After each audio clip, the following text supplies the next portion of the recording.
The Gospel of Gold by G.S. Lewis. Chapter 24. That Hideous Strength. Nothing rose to Gold's mind but to do what he'd always done whenever he entered a new town. He sat on the stoop of the dilapidated Pokemon Center entrance and helped himself to some of his leftover goldberry jam, eating around the seeds. When he was done, he stood to dig with his staff, preparing holes to bury the seeds in. He was on his third hole when the sound of approaching footsteps caused him to look up.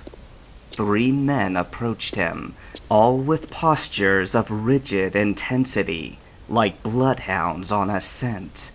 Gold recognized the faces of all 3, though he could not recall the name of the oldest man in the middle.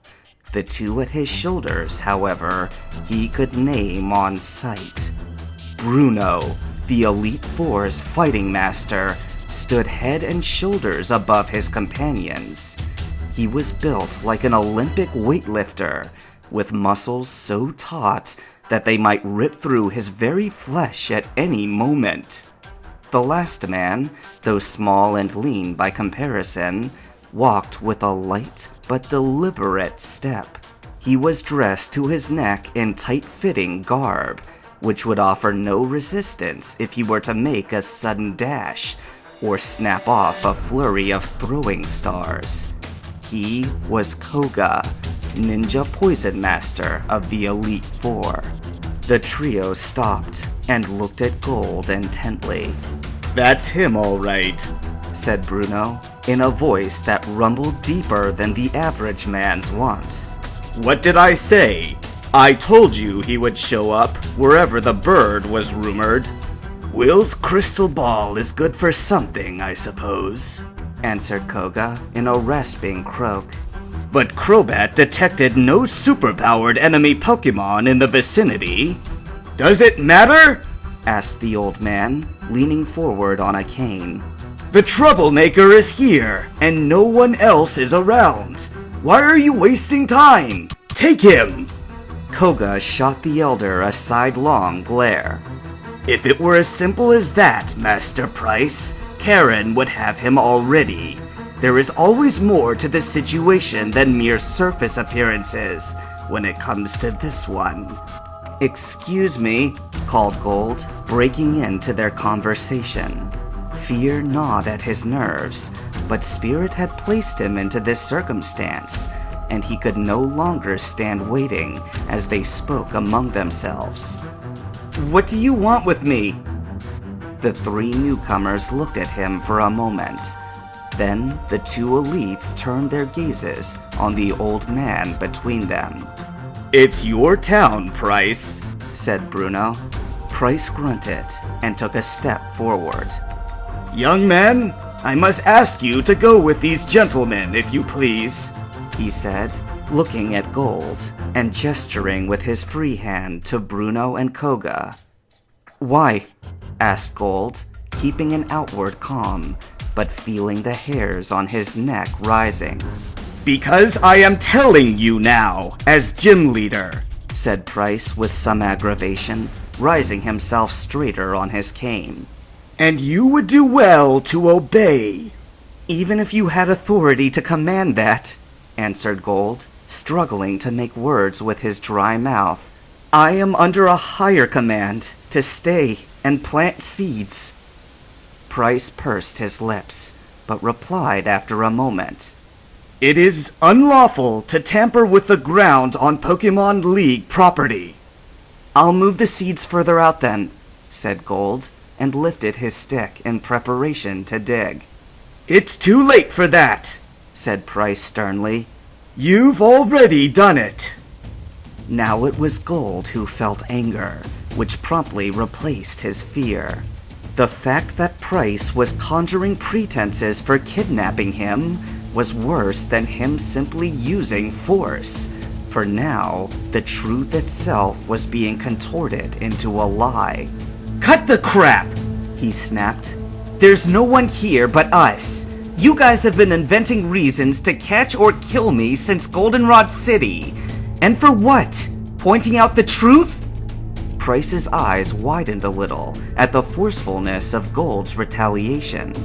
His composure left him for a second, but he recovered swiftly.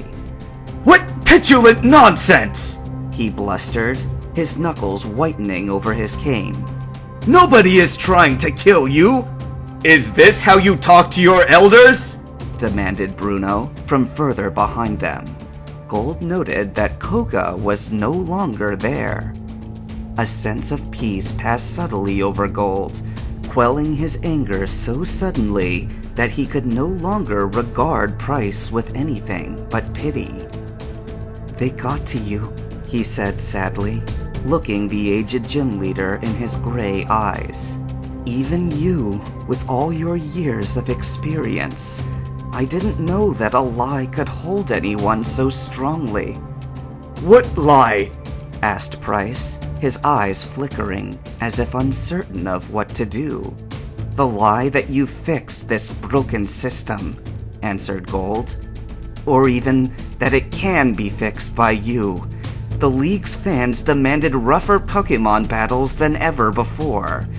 So rough that Pokemon centers began to cost more than you could afford to sponsor for your trainers. But Karen wanted this as well, and you told yourself it would work out. Even when Lance was forced out and Team Rocket dealt in, you continued to double down.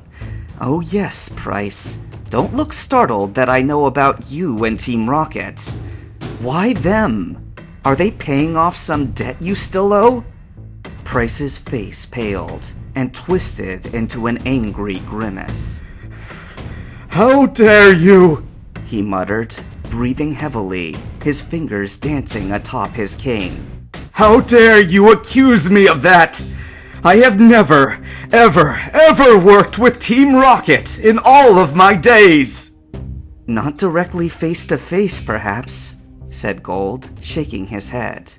But it's coming, and sooner than you think. All I have ever done is heal some of the hurts this system has caused, call for a return to more merciful times, and plant berry trees by places that were supposed to restore Pokemon once upon a time. And for these things, you would hand me over to wolves because they fly in the face of your cherished lie.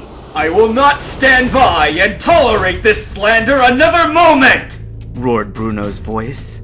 Distracted, Price turned around, and Gold also watched as a Pokeball whirled from Bruno's hand and burst open. The light materialized into a four-armed humanoid creature whose massive musculature made even its trainers seem puny by comparison. Macho!